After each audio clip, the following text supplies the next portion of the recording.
Let's have a look quickly at the future direction.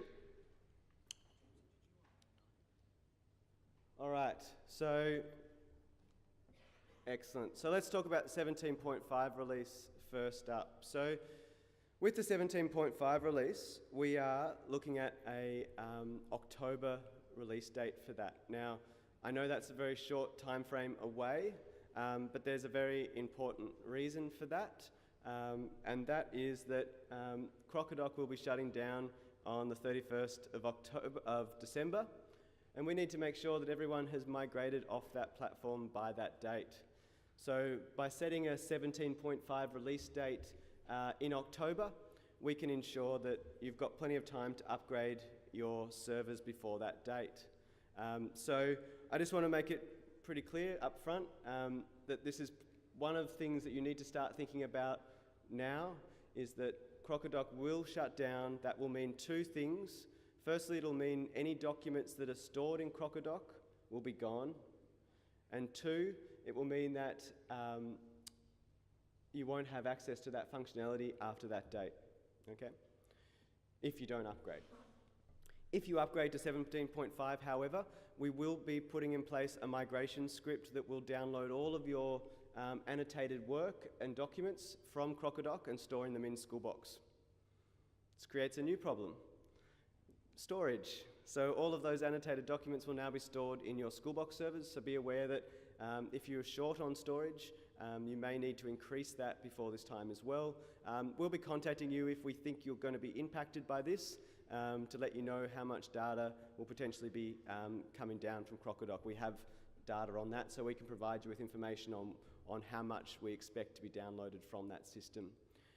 But just be aware that we will be downloading, so any old documents that were annotated last year or the year before will be stored as PDFs in Schoolbox, so you won't lose any of those annotated documents. They'll all still be in there available to download, but they won't be in Crocodoc anymore. Okay.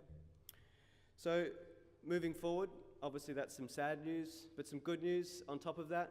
We're now replacing Crocodoc with Kami. So Kami is a New Zealand company. They have been developing this product now for approximately 3 years.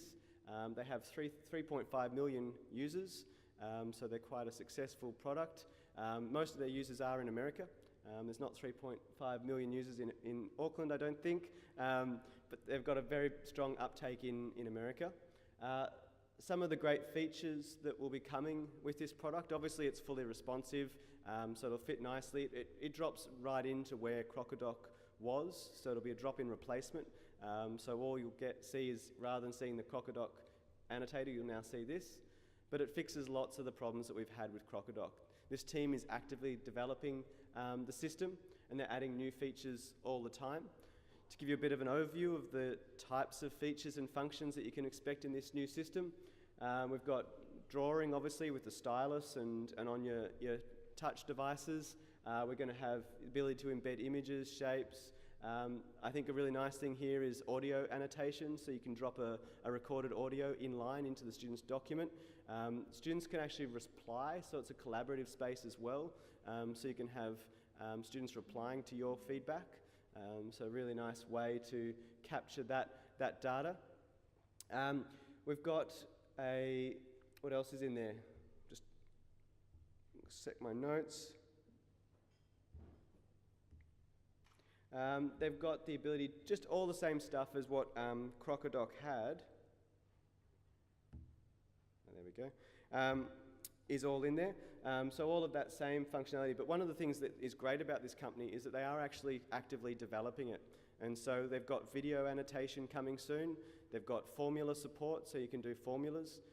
They've got a whole lot of new functionality just about to launch that will continue to be added and improved into the product over time.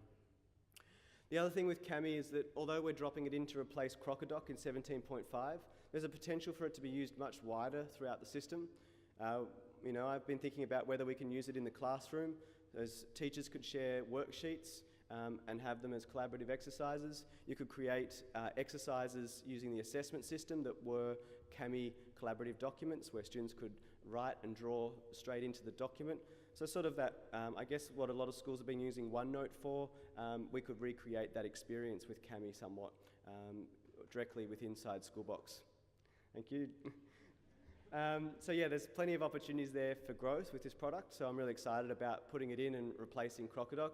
Obviously Crocodoc's been pretty stagnant for a few years now, so this is really exciting to have a partner now that has active development, has lots of new features and functions.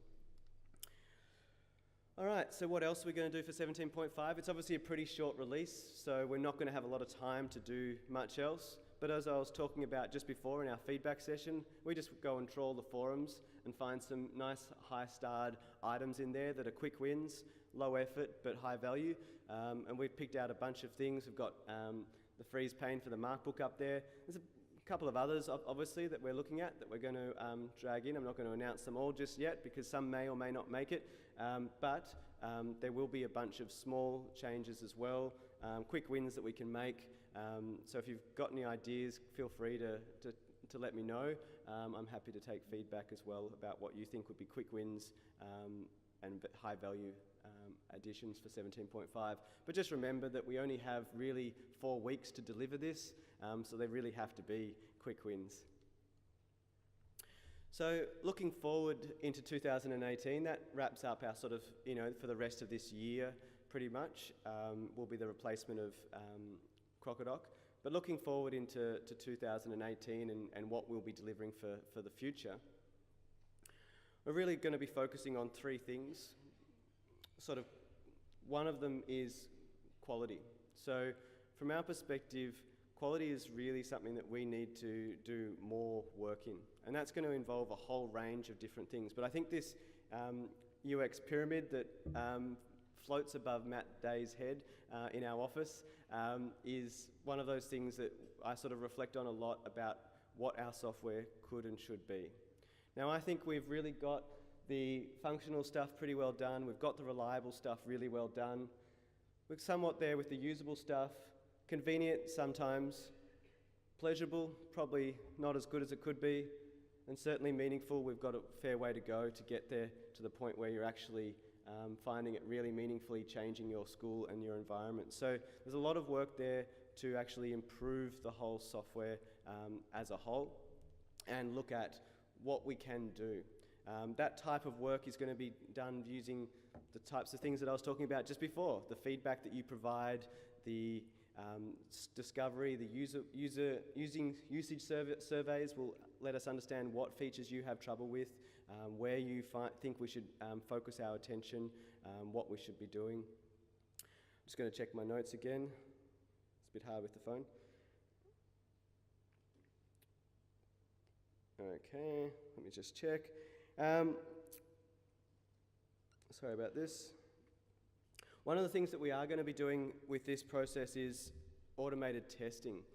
We've been on a journey now for a long time with the process going towards automated testing. Now what this means for us is the ability to ensure that when we release software, it is all working and all functioning.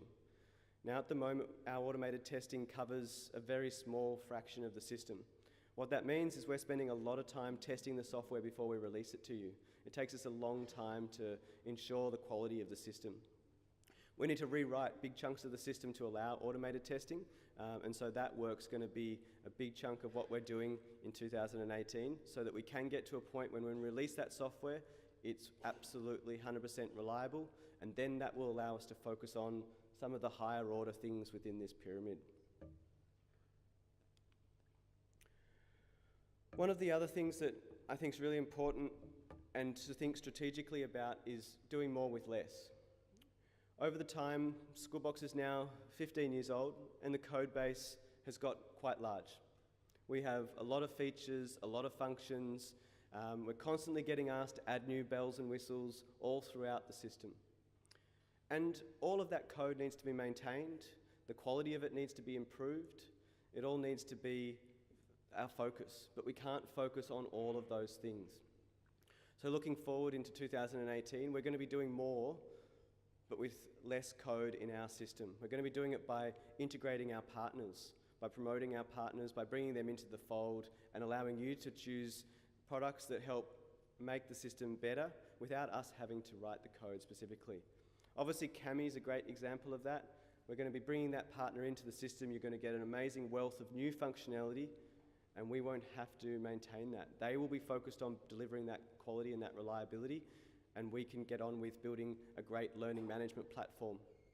So there's lots of other partners I've got up there. The other things that we'll be doing in this space, we'll be building APIs to plug in third parties. So right now we've got probably half a dozen APIs, but we need to grow that substantially to give you access to more pieces of our system and allow more third parties to plug in and integrate. We're a big promoter of the LTI standard, and we think that that's a great way to integrate more learning tools and provide a platform by which you can launch all of those different learning experiences that teachers want to use in the classroom. We're going to be building out the LTI and making that more functional and spread throughout the system. The types of things we can do with LTI, we can create learning activities which capture mark data. So you can create a new assessment. It might be an Office OneNote, for example. It could be a Mathletics or other type of learning tool that you use, and that data can then be returned back to Schoolbox, captured in Schoolbox, and then turned into our analytics system for your reporting. So there's lots of opportunities there for us with LTI to build out new experiences, but allow us to do more. Allow us to plug in any third-party system that you want to use, and allow us to focus on just capturing that data, creating that great user experience, and building that pyramid up. Just to talk about our focus on the pedagogy. So I talk every year about this, and I want to obviously continue that discussion today. Continuous feedback will be for us one of those major pillars of what we see, and I've already started to see it. I mean, we've seen great examples over the last 2 days of continuous reporting and how that's improving learning outcomes, and we want to continue to support that. We're seeing things like new marking systems, new ways to provide feedback through Kami, all sorts of new ideas around the types of feedback that we can give to students so you can guide them on their learning journey. So it's a really important part for where we see Schoolbox positioned to provide that part of the learning experience. The next point is differentiation. So we started the journey for this almost 12 months ago now. In fact, last vision statement I was talking about differentiation. Differentiation for us will enable you to specify which students are involved in which assessments, setting up assessments so that they are just for certain students in your classroom. We've rebuilt the learning management system in 16.5 to enable this to happen, and now we're ready to add that functionality. In fact, I would have liked to have added it earlier, but because of the Crocodoc issue, we're sort of going to be putting it off. But it will come in 2018, and we'll be delivering a form of differentiation so you can actually specify which assessments go to which students, build groups within your classroom, and actually target those activities to certain students. Next up, student progression. We're really interested in looking at student progression and how we track student progression over time. Now we're getting closer to being able to track progression in the year level. So tracking students' progression through the same year. All it takes at the moment is good quality rubrics, standards aligned, and we can start to track progression. Where we need to do more work is how we visualize that progression. So we need to build out our analytics and our grade reports to show and display progression. So we'll be doing work next year to give you more insight into how students are progressing. And of course, the holy grail of student progression is curriculum mapping and understanding where the students are progressing across multiple year levels and multiple parts of the curriculum across the whole school. Looking at year levels, looking at multiple year levels, and understanding how students are progressing through the whole school. That's the holy grail for us, and that's the direction we're heading. We're not there yet, but that's the intention. And you would have seen some of the early stages of that with our curriculum mapping, but eventually that will be built out to enable you to report on student progression across the entire curriculum. All right, gamification. It's obviously a big buzzword, but I actually speak about this in more of a realistic, how do we actually achieve this? And for Schoolbox, that's going to be in the form of badges. And badges will be awarded for all sorts of achievements that you come up with in your school. In fact, most schools already do gamification. They already have award systems. They already have house colours. They have a whole range of things. The kids are walking around with pockets that, you know, are covered in 1,000 things. So Schoolbox wants to represent that in a digital environment and make that an online experience as well. So students can showcase their awards that they've been achieved online, as well as on their pockets as well. But we don't see it just for the house colours. Of course, it can be used for a whole range of different things. We've been discussing this with customers about how they would use this feature and function to make sure we've got all the use cases. Some of the ideas that we've heard, staff PD, detentions, you know, they don't have to be positive, they can be negative. So we can track things like that as well. Demerit points. So you can think of badges as a system to track any type of activity. Academic awards, you know, has the student completed this level of the curriculum? Medical certification for your staff, all the accreditations for your staff. If you want to, we'll make it fully searchable and reportable as well. So if you need to find all the students that have a bronze medallion, you'll be able to pull up that report. If you need to find all the staff that have got a medical certificate, you'll be able to pull up that report as well. So you'll be able to award badges for a whole range of different things, and that will then give you more data to look at and see and understand the complete picture of that student. Okay, that sort of wraps me up. I'm right at the end of my presentation now. So we've got a bit of time, I think. Let me just check the time. Yeah, we've got a bit of time. Morning tea was scheduled for 10 o'clock, but before we go to morning tea, how about I take a few questions about the roadmap, and we'll go from there. Has anyone got a question? It's a big room. Shout it out. Yep.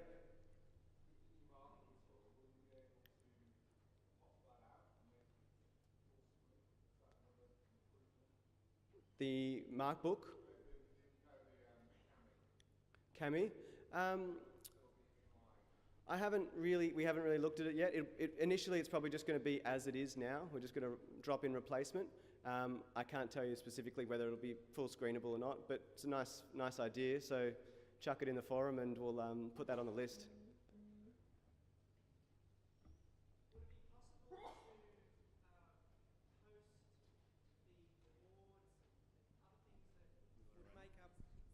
Would it be possible to post things like the badges onto the e-portfolio to have a mechanism where student achievement doesn't have to be something that a student has to manually do themselves?